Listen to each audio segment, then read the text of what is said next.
Now, most of us is familiar with the word abracadabra, but a lot of people don't know where it comes from or why it's used, or even what it means for that matter. As you can see here, abracadabra actually means I create what I speak, or I create as I speak.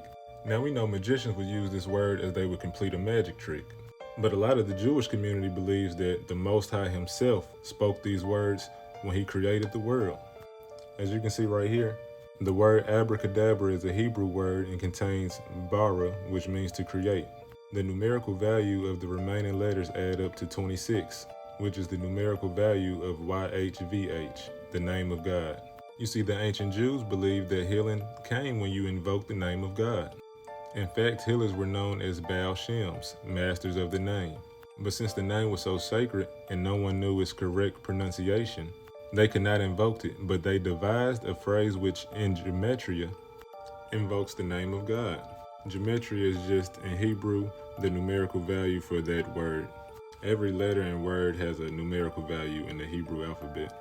And as you can see right here, it was believed this is the word that God spoke when he created the world.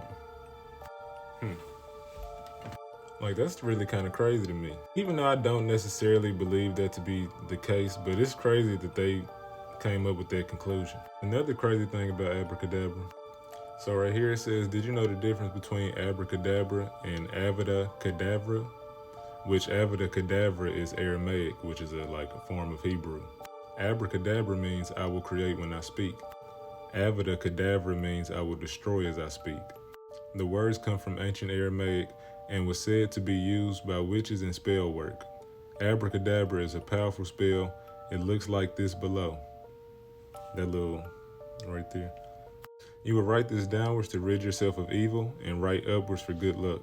People of the ancient world wore it as an amulet. Now that's just a little interesting fact, but I don't believe in no stuff like that. I only walk with the Most High for my protection. But what I do believe is that we do create as we speak. Proverbs 18:21, death and life are in the power of the tongue, and they that love it shall eat the fruit thereof. Death and life is in the power of the tongue. It can go either way. That's why the Bible calls our tongue a two-edged sword. Speaking rashly is like a piercing sword, but the tongue of the wise brings healing. Proverbs 12:18. Even in Revelation, when it talks about Yahushua coming back, Revelation 1:16, and he had in his right hand 7 stars, and out of his mouth went a sharp two-edged sword. Like, as I sit here and think about it, I truly think with our tongue, we're really signing like spiritual contracts we don't even recognize. You can't say anything without your tongue.